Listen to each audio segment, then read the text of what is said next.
Welcome to this episode of Chatting with Staxx. I'm your host, Bill Staxx, and today I got Jeremy, PeeWee, and Repo. What's up, man? What's up? No. I don't think they will. As soon as somebody said to do it, then you'd get these off-branch charters that are going to chapters that are going to put their own foot down, and then you're going to have mini everybody. You know what I'm saying? The mini pagans, the mini this, the mini that. You know what I mean? You'll have some offshoot where they said, "I'm not fucking listening." They can come get my cut, but they're going to, you know what I mean, have to try to take it or whatever. You know, and it's just it's that Pandora's box, man. You know, I think what it is it takes a lot of maturity to be able to hold your head up after walking away. You know, I think if you walked away and you hang your head when you say you did it, I think that shows a huge immaturity and a lack of growth. You know, right on, bro. You know, for real, man. And I'm not saying that because I'm part of that crew. I'm saying that because I'll still go up and talk to a patch member about his day or whatever. I'm not going to be a subservient dude. I'm not second rate, second best, none of that. You know what I'm saying? But I could just say with all honesty that one thing about myself is I'm honest to myself. So I could sit there and be too worried about the way I look and stay, because in my heart I feel that, like PeeWee was saying, that gut feeling I shouldn't be here. I shouldn't be here. And whatever that shouldn't be here reason is for you, that's whatever reason that is. Religion, family, whatever the maybe you just ain't got it in you like you thought it was, whatever. But you should always tell yourself the truth. You should always be honest to yourself. And I think that if more people would do that, we'd start admiring the 1% nations more, because they'd be more refined. It's not the dudes who are doing it by the book in the way it's supposed to be done that put a black eye on the clubs. It's the dumbasses that come in and want to be just right there, want to be. You know, I didn't try to be anything. It's just natural as. I just had a Walmart greeter jacket on, so you know I worked at Walmart. Right. You know what I'm saying? Like, but there was no script. There was no training. I don't want to hang out with a motherfucking dude that I made. If I had to tell you how to be somebody, I don't want to be around. I'm not your dad. Right. What if you fucking get tired of listening? I'm looking to hang out with people that are just the exact same thing that I am. You know what I'm saying?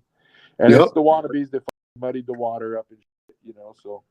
Well, and the other problem you're going to have is, even if all the clubs got together, all the spin-offs that used to be 1%ers that went and opened another club up and took, you know, those members and became a club, they're going to have the same bullshit. So it's always going to be some drama, some nonsense. And it's never going to change. You know what, bro? I always got mad because I say, hey man, why are we fighting with all these guys? And I can give you a good example. When I had the shop in Sturgis, somebody said, hey man, I saw a couple of Iron Horsemen from Ohio walking down the street.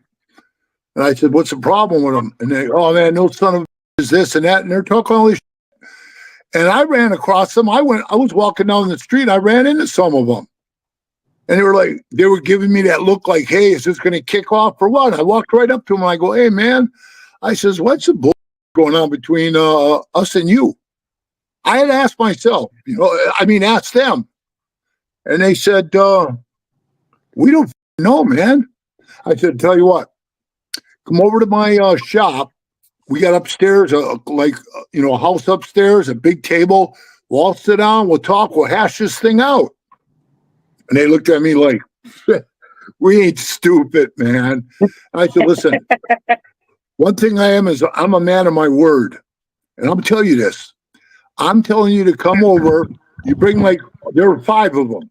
I said, all 5 of you guys come over, and I'll have my guys up there, and we'll sit down and talk. And I'll tell you what, any one of my guys get up and takes off, I'll take off on him. And they go, why would you do that? And I said, because I just told you, man, nothing's going to happen to you. I give you my word, it's going to happen.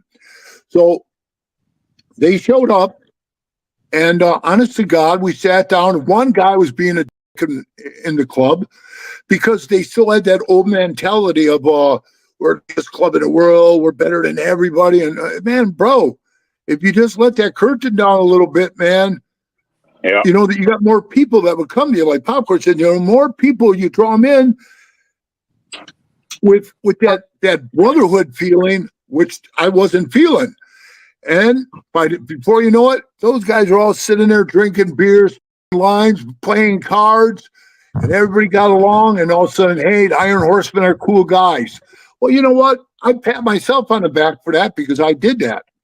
The same thing with when I said, hey, you guys have a USA run every year. How come no other clubs are welcome to our USA run? What do you mean? Well, you know, they say the Alpasteros and the Gooses are our friends, but I've never ever seen them like invited to any of our functions. So I had to write a motion to the USA to bring the Gooses when we were in the Lake of the Ozarks for an USA run. Remember that, Repo? Yeah. And El Pasteros. And they all came, and we had the greatest time. And the saddest part is one of the best El Pasteros I knew, Jeffro, was leaving, and he got killed by some drunken kid in a car. But you know what I mean? We all had a great time, man. And they said that was the only time that was ever done. And that's something I can again pat myself. Do they still come there? We could have done it. We could have done it with PopKorn and his guys, Jeremy and his guys. But no, man, nobody would open up them doors. Yeah, but even if one chapter did get along with someone else, it, like you were saying, the other chapters won't, right?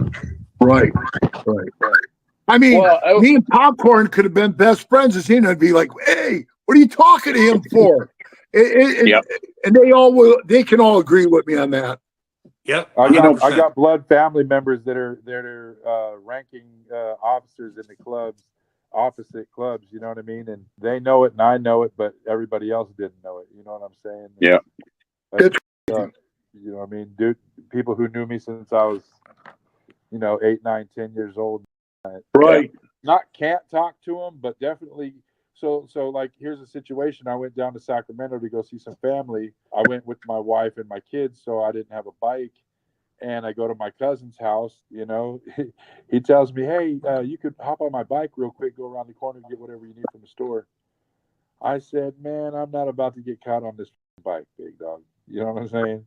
There's people who knows whose bike this is, and I don't want to be in a conversation with anybody who knows whose bike this is. You know what I'm saying? Right. Like me and you get along, we're family. I love you, but your bros will kill me. You know what I mean? Yeah. It's really messed up, man. It really is. One of those guys riding his bike. He probably stole it or something, right?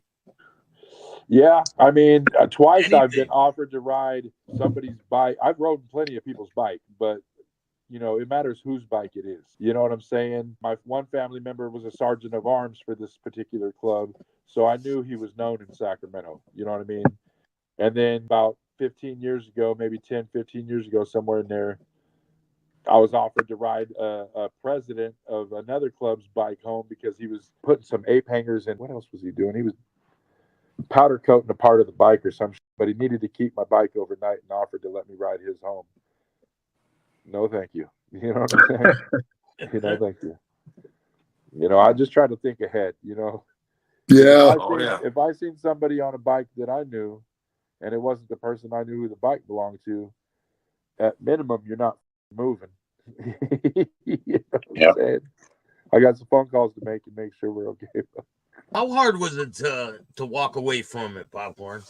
I'm the type of person that kind of like just pull the tooth, do it fast. You know what I'm saying? Like, this wasn't easy, man, at all. But I that's why I had to do it the way I had to do it. I was at a bar with my brothers, and there's certain things that take place. You know what I mean? Like, yeah, I have kids, but I had kids, but I ain't putting no smut because it's individual based that we were talking about. You know what I'm saying? And the female that I was with at the time, the mother to my kids, she was, like everybody's saying, in the middle of the And when I tell her to get the on the bike, it's time to go, and I don't get the support from the people that are supposed to support that. Right. You know what I'm saying? It's just like, you know what, man, I do a lot of risk in the biscuit. You know, anytime you put that cut on, you know what I'm saying? There's a tattoo on my head of a dude who pulled that cut on. He's not with us no more. So it ain't always about jail. You could die doing it. You know what I'm saying? And if I'm going to risk the biscuit like that, it's got to be 100% reciprocated. You know what I'm saying? So I'm also the type of person that I don't want to take nothing from nobody. Okay? If you're so happy with what you got going on that you're willing to push the respect for me to the side so you can continue to be happy, I'm going to let you be happy. I'm going to keep it pushing. I'm not going to try to change the tides and retrain people. You know what I'm saying? So guess what, man? Instead of trying to put a black eye or call some big ass meeting, you know what I'm saying, to get the crybaby right here, you know, I want my dealt with. No, I'm not that type of dude. You know, I just don't invest into shit that ain't already structured. You know what I'm saying? Yep. You got to be a good, respectable person. I'm not going to sit here and teach you how to do it. You know what I'm saying? It's just not my job, and I'm not looking to do that. I'm 44 years old, man. You know what I'm saying? I've tried to fit in. I've done all that. I'm not looking to do none of that. So how easy was it to walk away? It sucked hella bad because there were certain reasons I did it, but every reason that I was in the club was not part of the reason why I left. So it left a lot of reasons why I didn't want to leave on the table. You know what I'm saying?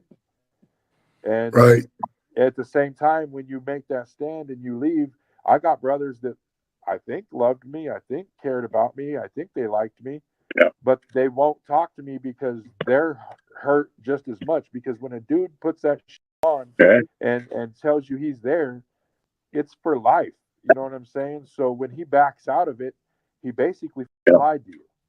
You know what I'm saying? So all them dudes I let down. You know what I'm saying? And I got to deal with the reality of it. I can't get out of every aspect of taking responsibility. You know, I'm not perfect either, so I got to eat what I got to eat, right? Well, I lied to a million men, told them I'd be there, and I'm not. Okay? I own that shit, though. But I will say, and it's not a rebuttal, I was also promised and told this and that about a lot of other shit, and that shit wasn't partitioned either. So, you know, I said in that last interview, you know, I came to be a pagan, but I was already a man. Right. I'll die a man. I won't die nothing else. I'll die a motherfucker man. If anybody was to send anybody after me, they're going to shoot a man in his face. You know what I'm saying? Because I ain't going to beg my way out of it. I'm not going to put you up. Send 10, line them up. I don't give a fuck. Am I going to win? Probably not. Not even past the first one. But I promise you 6, 7, and 8, I'm still spitting teeth in your face and calling you a punk, telling you let's get it. That's just how I am. For real. So that cape bullshit, you got these little dweebs, you know, people that you could scare with a boo, you know what I'm saying? And all of a sudden they're Mr. Macho Badass. I respect the dweeb that can show me how to do math more than the dweeb that can sit and try to fit in and be a tough guy. I'm a people lover. I love people. Yeah. You know what I'm saying? I like a redneck for being a redneck. I like a homie for being a homie. I don't want to see a homie redneck. Don't try to fit in. Don't try to change yourself. Be who you are and let that be the value. You know what I'm saying? Right. That's exactly it. That's 100% the truth. Yep. And don't forget about the breakfast girls. You know what I'm saying? They're serving tacos.